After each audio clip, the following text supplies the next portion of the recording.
Hello everybody, welcome to our course on Cato reception through the ages. Today we're reviewing Cato as a moral leader and beyond. Let's begin our course with an example declamation on the one who does not believe in himself. De eo qui sibi non credit. Exordium. Conscript fathers, people, lecturers, managers, people from LinkedIn, citizens. Some crimes do not stain the hands with blood, yet drain the heart of blood. The most dangerous is this, not to believe in oneself, to deny that a free man can be a vir fortis, a hero, and by that cowardice opens the gates to any master. Quis timet servit, he who fears serves. Narratio. Publius Ines, in days of alarm, urged his neighbors not to take arms, nor man the walls. He called courage madness, excellence dangerous, and declared it safer to obey one man than to risk it all. When the tyrant, as we know several who are posted throughout the social media world, demanded oaths, Publius was first with incense. He is charged with counsel on behalf of a tyrant, consilium pro tyrannico, with civic desertion, and with corrupting public spirit by a servile doctrine. What is the status de argumenta? Is it a crime? You say he only thought and spoke. He did not stab. But wrong guards not only bodies, she guards the animals of the city. He who in danger breaks the common fortitude, and preaches submission wound the res publica and its nerve. Virtus est animus in arduus erectus. To attack courage in the soul is to attack the state at its core. Quality. How brave! This is no hidden coward, but a teacher of cowardice. Where valor is silent, fear multiplies by the tongue. Publius was not weak for himself, he was contagious for all. He who pulls down one Merlon pays a fine. He who pulls down the courage of a whole street, shall he pay with silence? Legality. Precedent. In the social and civil wars, those who urged desertion were punished as traitors. Not for the sword they swung, but for the sword they may drop from others. Non gladius sed vox armum excusit, so judge our ancestors. Conjecture, intention. Was it fear? Calculation? Nothing is more tyrannical than the man who, to save his skin, teaches others to lose their soul. A tyrant rules by two forces, his cohorts and the Publiuses who give him obedience. The first can be bought, the second breeds. The Catonian sentence, wise measure from Cato as a wise man. I do not ask his death. Rome needs examples, not corpses. I sentence thus. Publius shall be voiceless in assemblies for 5 years. He shall serve daily on the aqueduct works and the cleansing of the sewers. Od discat civitatem sustentare quam labe fecit. And on market days he shall proclaim before the forum his vow. Tragedia delenda est. virtus ante voluptates civisum. Let the lukewarm learn, there is forgiveness for error, never reward for cowardice. Peroratio. Cato said, as we reviewed, Carthago delenda est. We add today, Acedia delenda est. Self-distrust must be destroyed. Rome's first wall is neither stone nor legion. It's a voice that at dawn says to itself, I can and I must. If we let that voice go out, no decree will suffice. If we kindle it, no tyrant will endure. Let Publius carry water where he once spilled courage. Let every citizen repeat with me, Vox mea firmat urbem, vir forticero, nemo me servabit, ideo servavo rem publicam. My voice steals the city. I will be a brave man. No one will save me, therefore I will save the Commonwealth. Said this, let's begin on our part 2 from Cato Reception Through the Ages. A wonderful course developed by Professor Martin Dinter. Narration and activities, comments by lecturer Marcos Romo. Welcome, and let's begin the learning.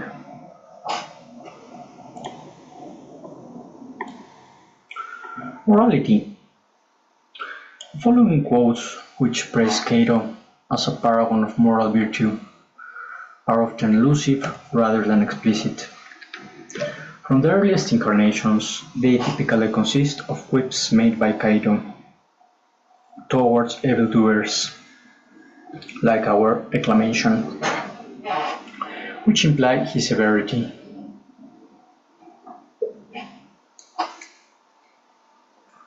But rarely stated outright. Medieval and Renaissance versions of this trope tend to be more general than ancient prototypes.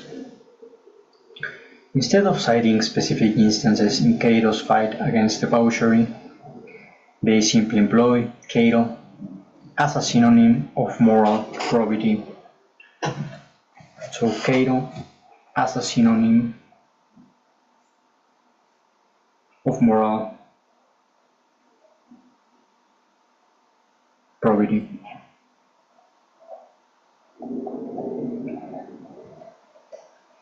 Let's reflect on this concept. We are mentioning Cato as it is a word, a synonym, an idea of moral probity. Do we want our name to be a synonym of moral probity? Our deeds, our actions, our posts, our ideas? Reflect a moment, write your thoughts.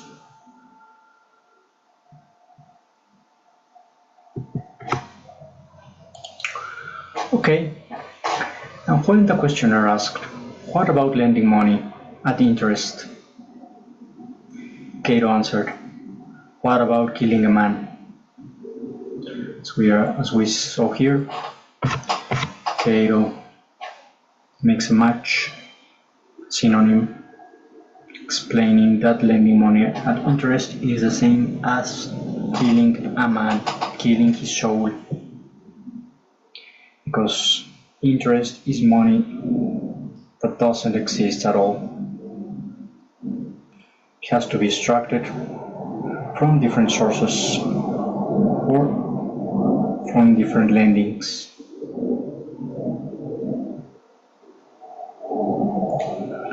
And this is a killing of a man. Back when people quacked at the Fabi and at Stern, Cato and the Scauri and Fabericius, and when the strict censor's rigid morality scared even his colleague. Catonem as this synonym of moral probity the censor's rigid morality, scared even by his colleagues.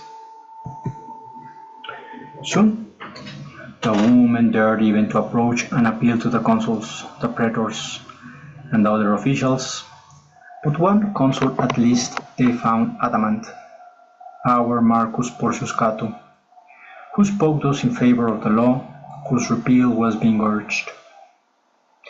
If each of us citizens had determined to assert his rights and dignity as a husband with respect to his own spouse, we should have less trouble with the sex as a whole. As it is, our liberty, destroyed at home by female violence. Remember our Roman declamation characters, the cruel spouse, the cruel stepmother, the cruel sister. Even here in the forum, our Sophistopolis is crushed and trodden underfoot, and because we have not kept them individually under control, we dread them collectively.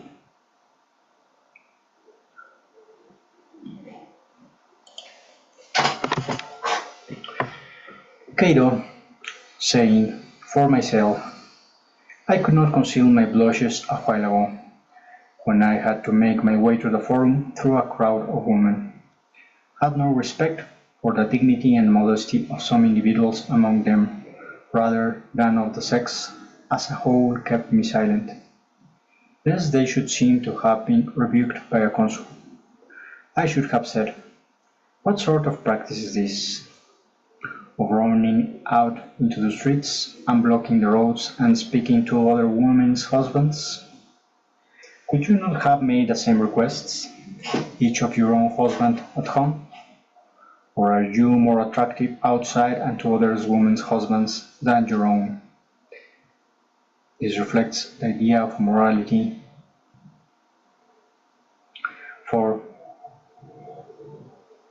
women as wives in our Sophistopolis.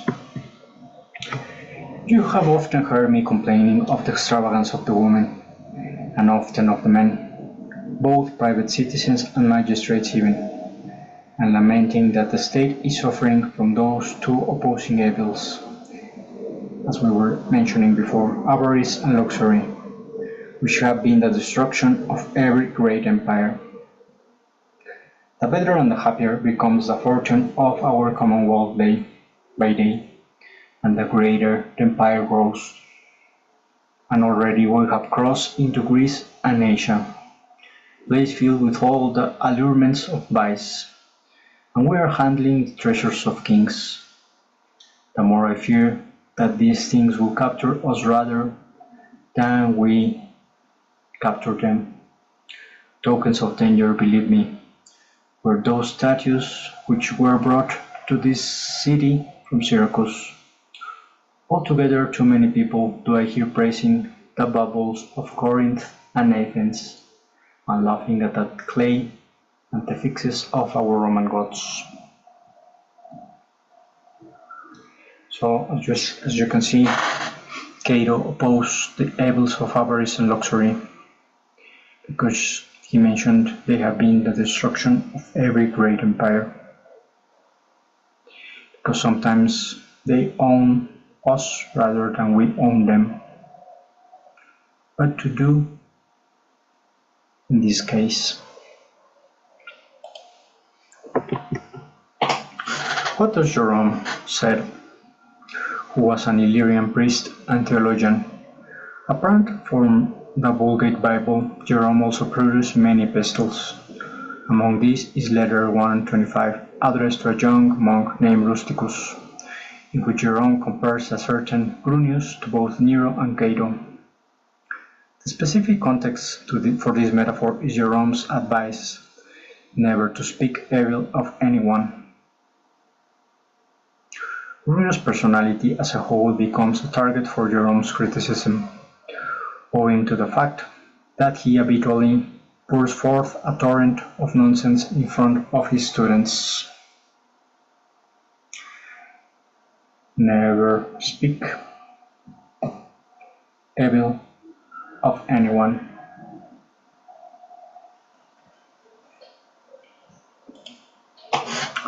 Many persons shared his hospitality, and thus it was not surprising that he went out in public surrounded by a crowd of noisy talkers.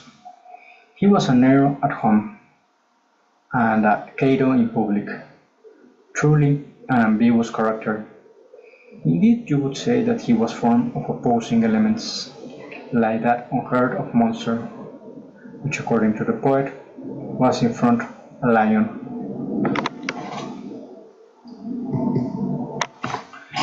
What does Francis Bacon said, who was an English statesman and philosopher. In his retirement, he devoted himself to writing scientific works. Amongst these, his 1623 De Dignati et Augmentis Scientiarum, the dignity and advancement of learning, in which he cites Cato to support his view that the duty of ethics, moral, is more difficult than that of politics. The specific context for this quote is Bacon's argument that even a few ethical men are beneficial to the state, just as a few sheep in Cato's example might lead the entire flock.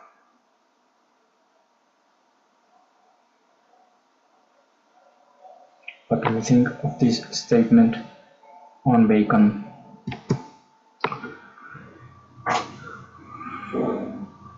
Firstly, Cato the Censor used to say of his fellow Romans that they were similar to sheep, since it was easier for someone to drive them in a flock than one by one, since if one is able to push a few sheep from the flock into the right path, the others follow of their own volition.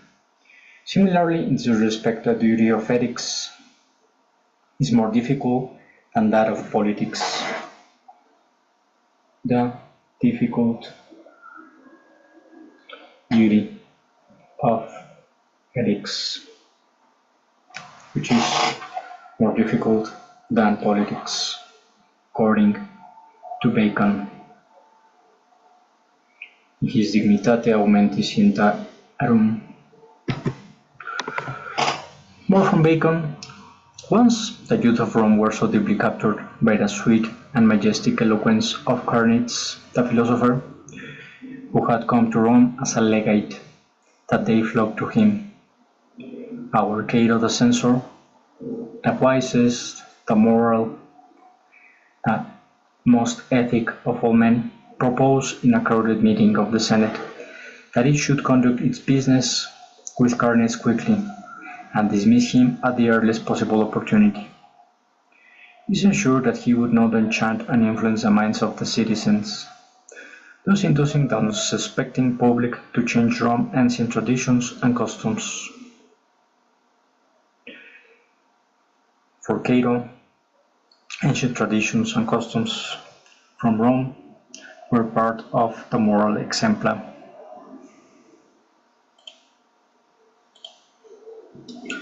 What did parsimony said? A key characteristic of Cato's morality is his adherence to a frugal ideal. The following quotes by Aulus Gellius emphasize Cato's thrift, which does not only extend to his personal behavior, but also manifests itself in his criticism of others.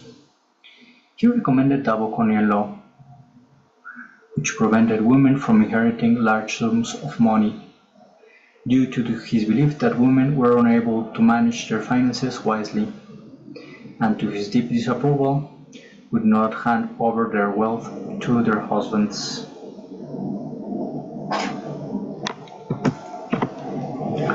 Marcus Cato, the ex-consul and ex-censor, states that while both public and private wealth was abundant, his villas were plain and unadorned, and not even coated with plaster until he was 70 years old. As you can recall here, Cato was also an example of humility and better stacking, owning wealth in private rather than to show it off at public. Marcus Cato, who recommended the Baconian law, spoke as follows: "In the beginning the woman brought you a great dowry. Then she holds back a large sum of money, which she does not entrust to the comfort of her husband, but lends it to her husband instead.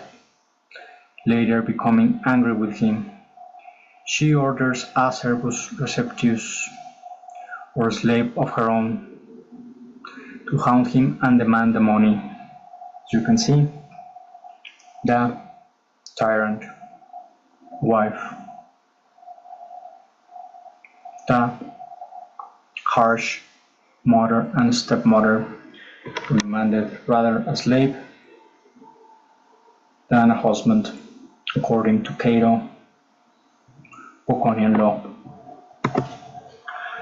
"I have no building, utensil or garment, bought with a great price, no costly slave or maidservant. If I have anything to use," he says, "I use it. If not, I do without. So far as I'm concerned, everyone may use and enjoy what he has." Another example of Cato, humility and light of moral to Rome, to Sophistopolis. Then he goes on to say, "They find fault with me, because I lack many things, but I with them, because they cannot do without them."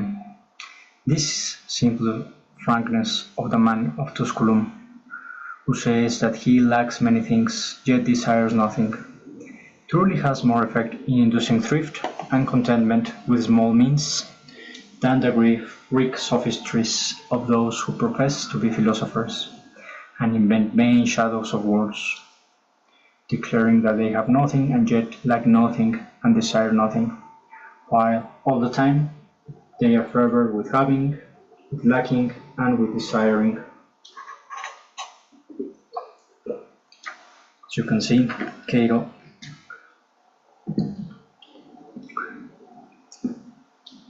is urging with this reading from Aelus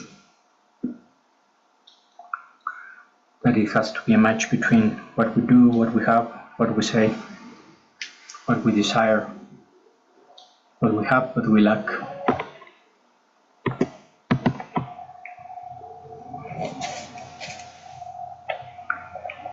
So, let's continue here. We have finished the part of Cato as a moral man. Let's recapitulate. Cato as a synonym of moral probity. Never speak evil of anyone. To be just with havings, showing off in our home, public and private. And the difficulty, duty of ethics rather than politics and moral. Sometimes politics say something, but do the opposite. With ethics, your actions, your deeds, your belongings, your exemplar, your moral, your values have to be aligned with what you say, what you do. As Cato and his declaimers or his receptionists through the ages mention.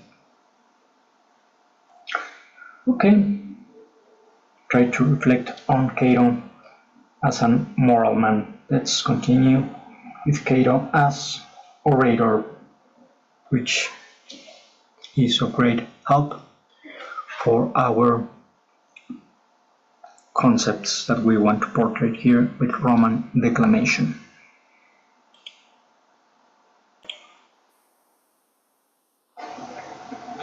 Cato as orator. Here's a crisp way to frame Cato as orator for introducing this theme. Cato speaks less to dazzle than to bind the city back to beauty.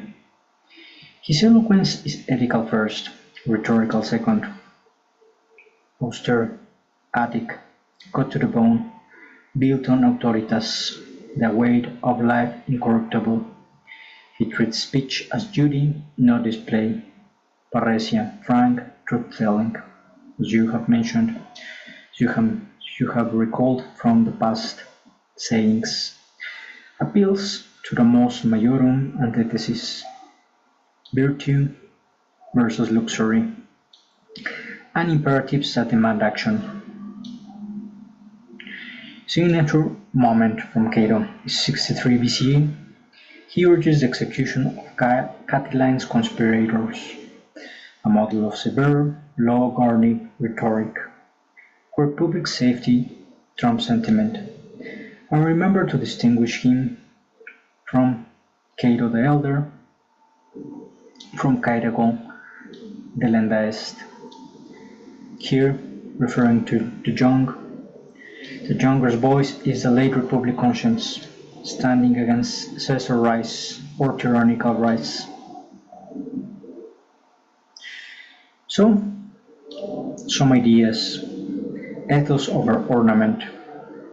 He persuades because he is believed. Plain is forceful authenticism, short periods antithesis, moral contrast. An action endpoint, speeches ending resolutions, not applause. If Rome is to live by laws, let us speak as if laws matter, and act as if our words binds us first. Okay, said this, let's begin. Cato, eloquence. The following quotes paint Cato as a master of rhetoric. The prototypes for these characterizations are two major oratorical works from antiquity, Cicero's Brutus and Quintilian's Institutes of Oratory, both of which rank Cato among the great orators of history. By the medieval period, this trope had become so widespread that poets such as Petrus Pictor and Horatius Romanus no longer needed to explain what they meant by the tongue of Cato, or another Cato has fallen from the sky. The name of Cato had become equivalent or synonym to masterful,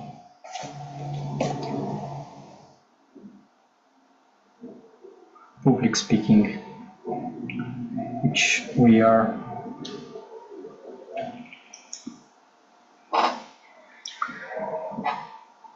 working towards too and learning. Okay, so let's continue our review.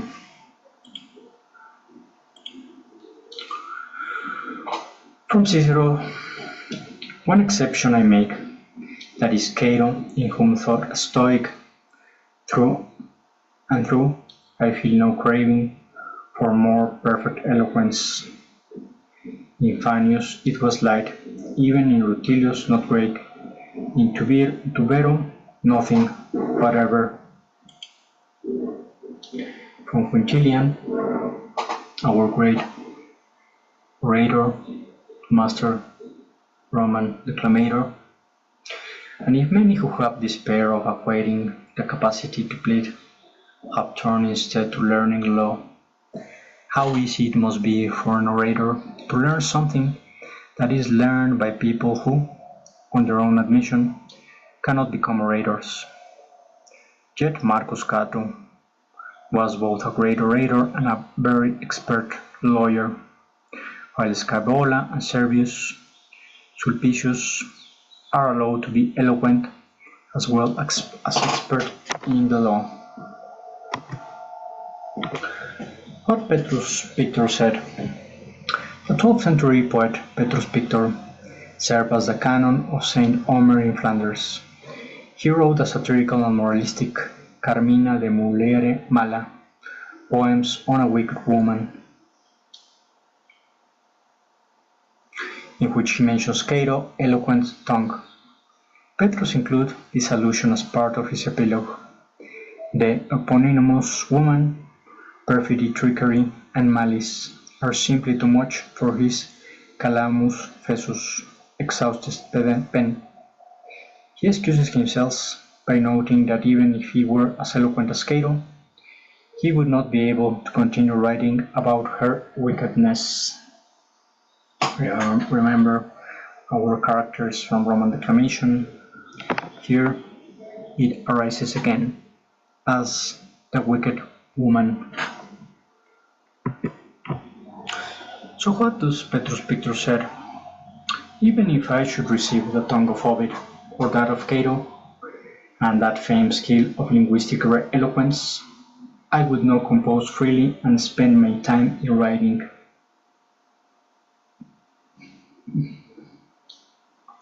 He praises Cato as a master orator. What does Horatius Romanus said? Who was he? A Renaissance poet who served as a scriptur apostolicus, papal scribe. His Porcari narrates the conspiracy of Stefano Porcari, who led an successful insurrection against Pope Nicholas V in 1453. During a fictionalized discussion among papal courtiers, one particularly eloquent courtier compares Porcari to Cato, in praise of the former rhetorical skills, but notes that so much eloquence always ends, as in Porcari's case, in furor celeris, the madness of rhyme. What does Horatius say? He possessed a rare virtue. Despite being on tenterhooks, he produced flowing words with no difficulty. Behold the avenger of our homeland. In our time, Brutus has come again, and other Catos have fallen from the sky.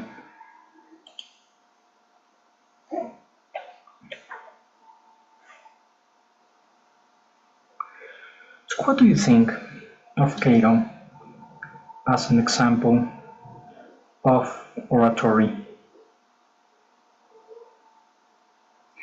Let's craft a brief exercise which you can pick a great history character that you praise and research or craft orations on what do they could say about him or her from several periods of history, time, or you can even imagine what they would have said about a character that you praise. Could be a great sportsman, a great politic, a great statesman, but to several authors like the ones we have portrayed here, like Horatius Pictor, Quintilian, Francis Bacon, would have said on topics such as morality, oratory, authoritas, wiseness, etc.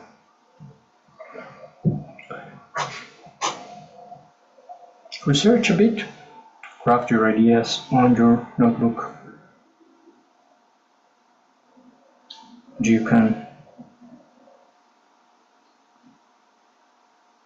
craft them later, but gather some ideas and research from your imaginary compendium of books that you have read, of history,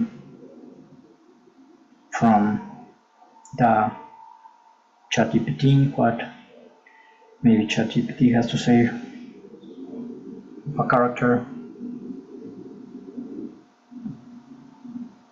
etc.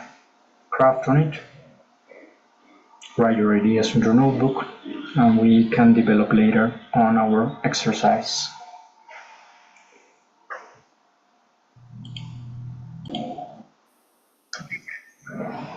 Cato as a lifelong learner. Think of the two Catones as one continuous formation. Cato the Elder, the Censor, teaches habits that harden character, frugality, discipline, morality, ethics, clarity, and the duty to keep learning. He famously studied Greek late in life and kept writing practical handbooks. Cato the Younger completes the arc with habits that bind character to public courage, Stoic study, parrhesia, legal severity in defense of the Republic, focus on self-command even onto Utica. Together, they model a life where learning moves from useful craft, moral habit, and civic duty of we as lifelong students, learners, crafters. So no matter your age, we can always continue learning and use that learnings, that happenings to craft new value. So you can see from all the several authors we have reviewed where they took Cato as an example, auctoritas, wiseness, morality, ethics, rhetoric.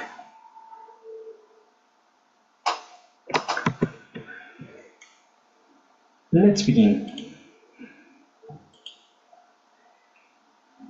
As you can see, this course is very quick.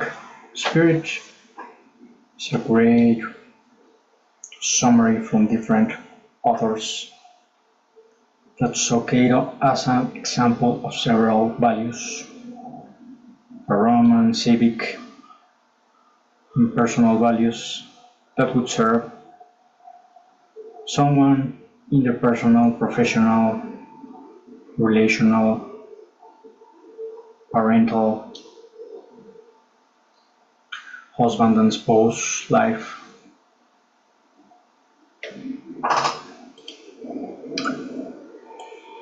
So, as we were saying, the learning of languages and Greek in this example. In the following quotes, we share the common context of holding Cato up as an exemplar. He is presented as a lifelong learner who picked up Greek at an old age. We can learn language, English, French, Italian, Latin, no matter our age. The prototype for this motive was likely Nepos Cato. He was much devoted to literature, though he had entered on the study of it at an advanced age. The size of this legend grew with time, while earlier writers from Cicero to Jerome only stated that Cato learned Greek in his old age. Medieval writers such as John of Salisbury, who we will be reviewing, even claimed that Cato had learned Latin late in life. So the idea here is no matter your age, being young, mid-sized, mid-aged, or late-aged, we can always learn new things. We can always share our value through our social networks, LinkedIn, and our projects, in entrepreneurship, etc.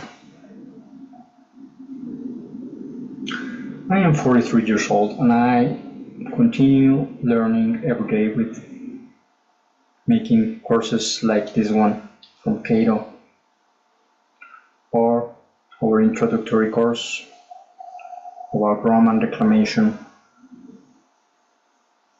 So you can also be a lifelong learner.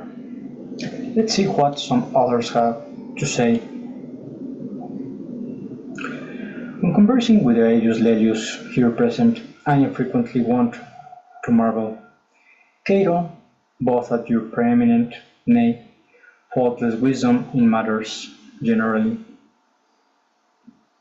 and especially in the fact that so far, as I have been able to see, old age is never burdensome to you, though it is vexatious to most old men that they declare it to be a load heavier than Aetna.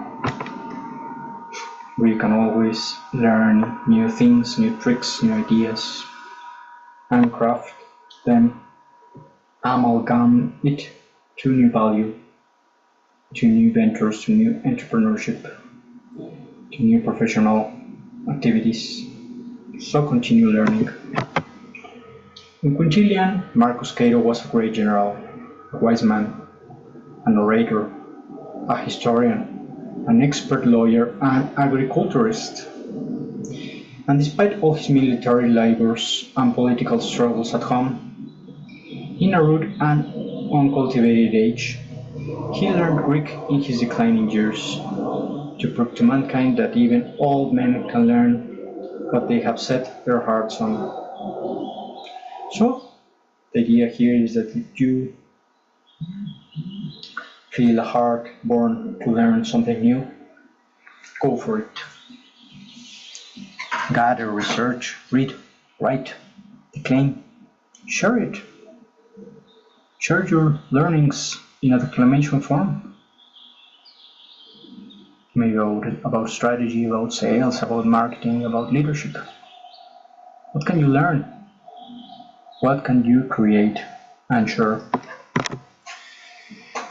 It is no wonder, even since Cato, the most learned of all the Romans, though he was already a censor and an old man, was neither ashamed nor blushed at learning Greek at an old age.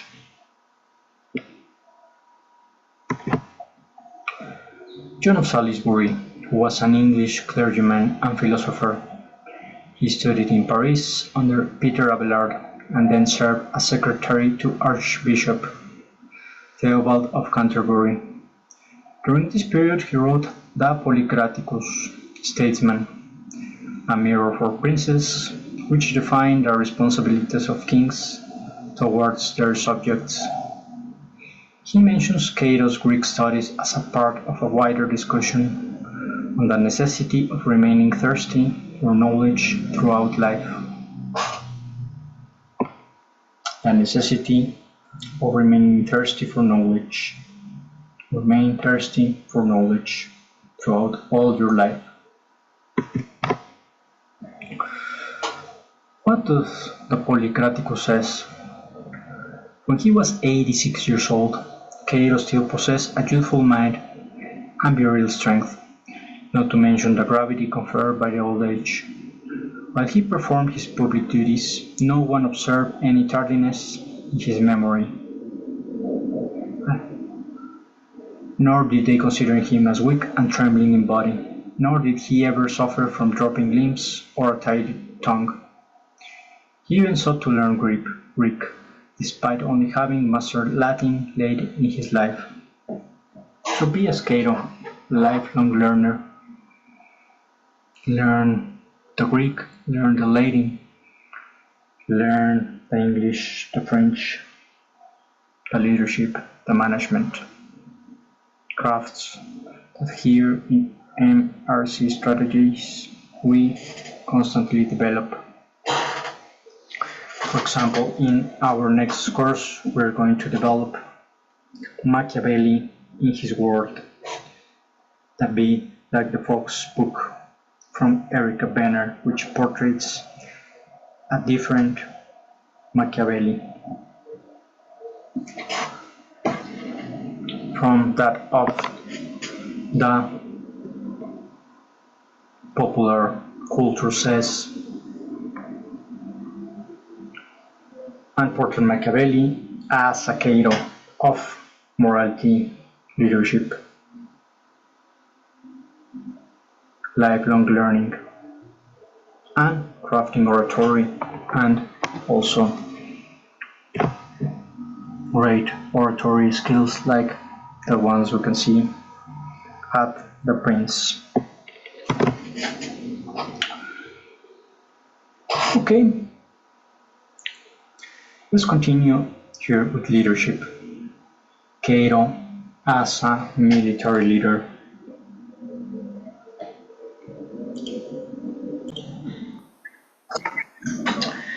Cato leads the way Romans true leaders should lead, by law in the council, by logistics in the field, and by character everywhere.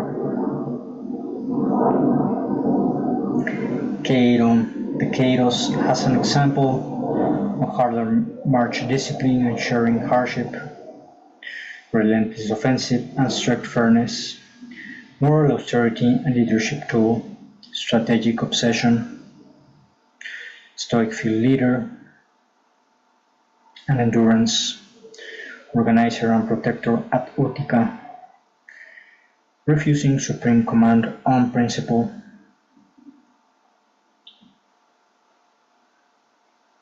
and a great administrator of Cyprus, and managing royal treasures with scrupulous honesty and administrative probity as a form of command.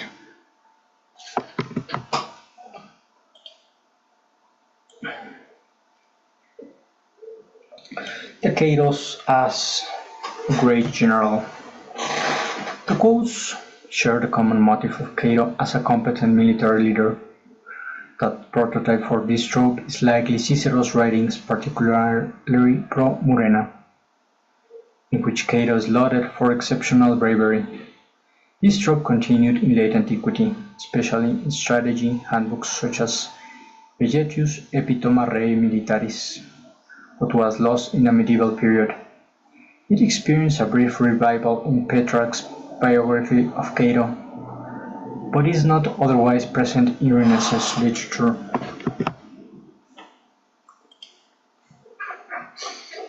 In that war, too, your great-grandfather, Marcus Cato, displayed exceptional bravery, and since as I conclude, he possessed the qualities that I now see in you, he would never have gone out with Scipio if he had thought that he would only have to fight against a lot of women.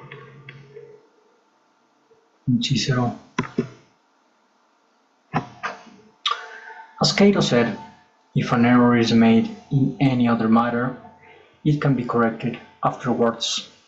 However, mistakes in battle do not allow for correction, since the penalty immediately follows the misstep. After all, those who fight in a cowardly and inexperienced manner either die at once or, having been put to flight, do not dare to pit themselves against the victors again. You can see the knowings from Cato. From Petrarch, it was the time of the harvest, and the Romans had sent out buyers of corn along Cato the consul's trail. However, he said to them, "Go, the war will feed itself." And having spoken thus, he sent them back to Rome. He set out with his army, burning and looting enemy territory far and wide. The land was filled with mourning and fear.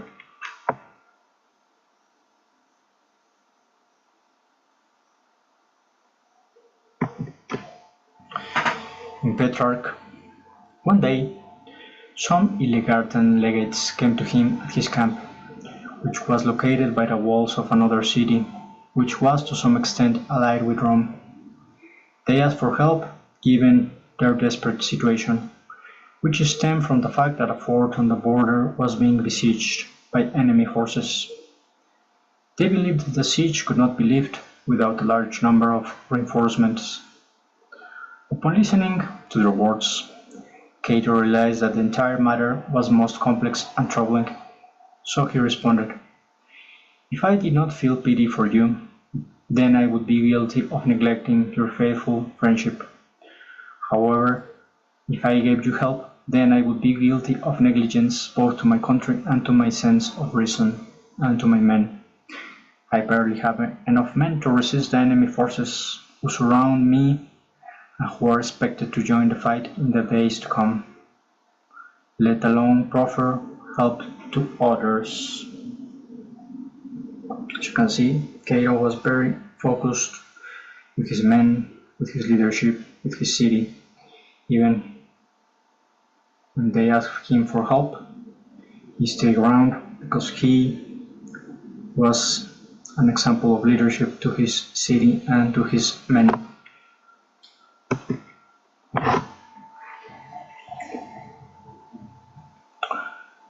Cato as historian. Let's continue with our path to these exemplary excerpts from Cato, also as an historian.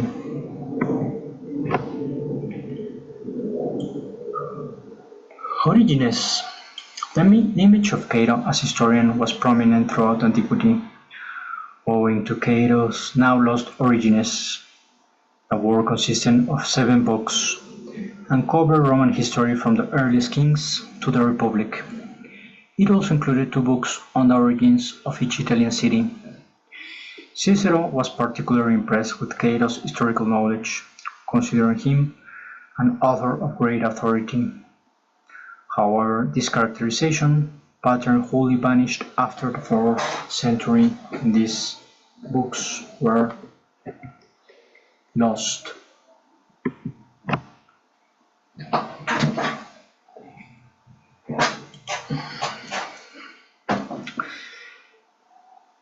Cato, a writer of great authority, has stated in his Origines that at banquets it was the custom of our ancestors for the guests at table to sing one after the other to the accompaniment of the flute in praise of the merits of illustrious men. And from that it is clear that in addition to poems, songs set to music were already at the date, written down to guide the voice of the singer. Similarly, Marcus Cato wrote us about the Carthaginians. In order to kill men, they buried men up to the waist in earth, and then lit fires around them. We can see here the portrait of how Cato illustrated history and war history in which he participated. And the last but not least, the Cato Distica. The Distica Catones, a collection of sententiae, oratory, erroneously but frequently attributed to Cato the Elder from the medieval period onwards. It was used as a primer for beginning students and often translated into the vernacular. Hence, it dominates Cato later's reception. The sententia often consisted of generic advice on wisdom and temperance, in an oratory way, declamation way. While various authors have been proposed for this distica, only the composition date, 3rd or 4th century AD, can be stated with certainty. The Catones Distica of Moralia. Meanwhile, let the wise man keep the saying of Catos: do not place your hope in the death of another, especially if he is an innocent man or your master, for to anticipate his death, even if your wishes, resembles parricide. You can see how he exemplifies parricide with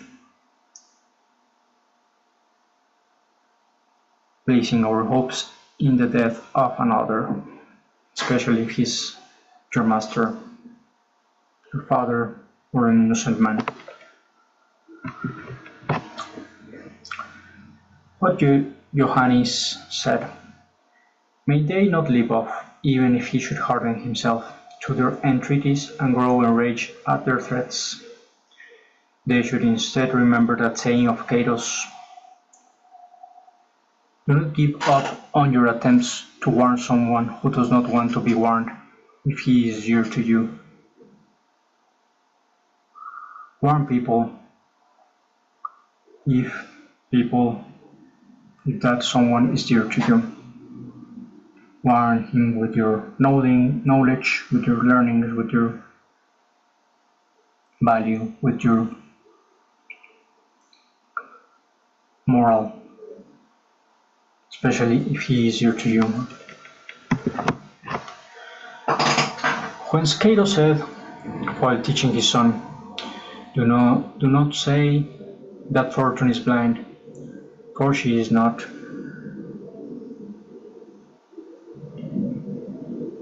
In the Utica,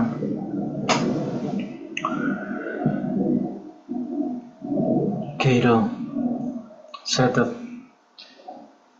fortune could be owned by all what we have reviewed here: authoritas, wiseness, morality, ethics, declamation skills, public speaking, lifelong learning, teaching history, and making examples in his Utica by giving people warns or tips or value that you can say to them. A verse of Cato from the Utica: "Wherever you go, death follows in your shadow. Remember that you're going to die. So you need to embrace your shadow and fight the tyrants with authoritas, with wisdom, with ethics, with morality, with declamation, oratory, public speaking, lifelong learning, history, and sentencias."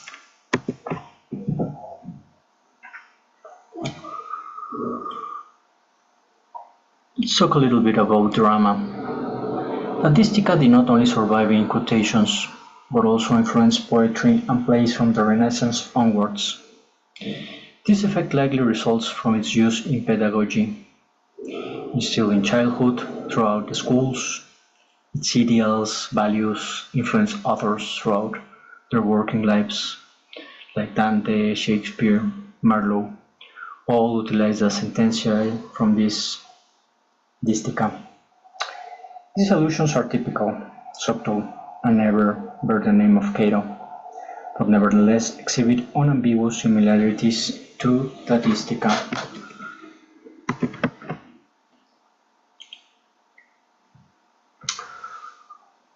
From Dante, of him from Spain, and of Bohemia's king, the text will show their wanton luxury and lazy ways, and that they never knew nor searched for valor.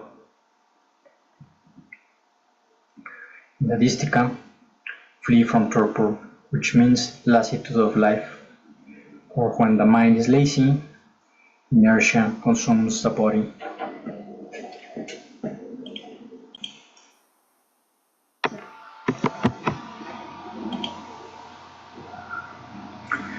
Give every man thine ear,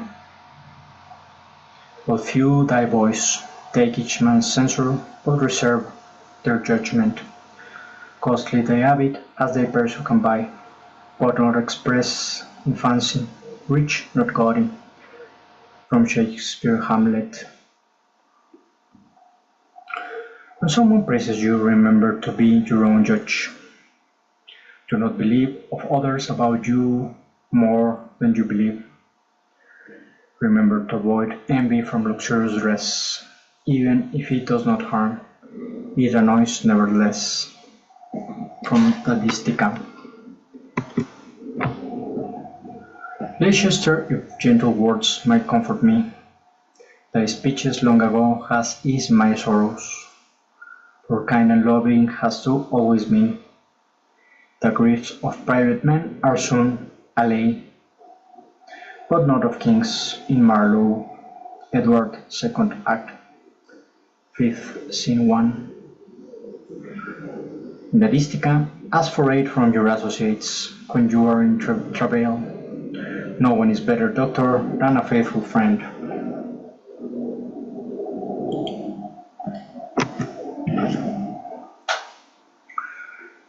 Let's conclude here our Cato learnings, happenings, Utica.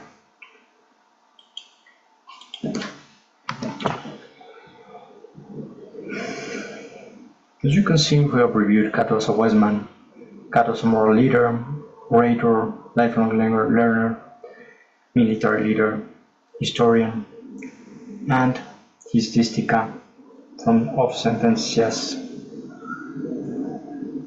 from the classical to the Renaissance. Several authors quoted him, produced his ideas, his exempla, his teachings, as an example of a great leader, great manager, a great personality and professional. Let's be a little bit more like Cato, learn from his experiences from the Catos on morality and ethics, on life, and let's craft it in our public speakings, in our declamations. So, said this, thank you for viewing, hearing, and listening me. If you want to learn more how to be like Cato, like Machiavelli, please contact me. I will be glad to help you in your oratory skills. This was Lecturer E.A. Marcos Romo.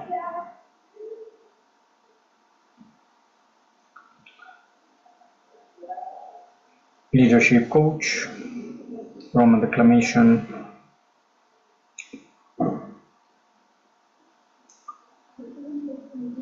teacher, and coach. Thank you. See you soon in our next course. Be sure to craft your declamations. It will be posted on the LinkedIn article with this recorded video. Goodbye, and be a Cato, a lifelong learner, a wise man, a moral leader, and a better orator and declamator. Thank you, and see you soon.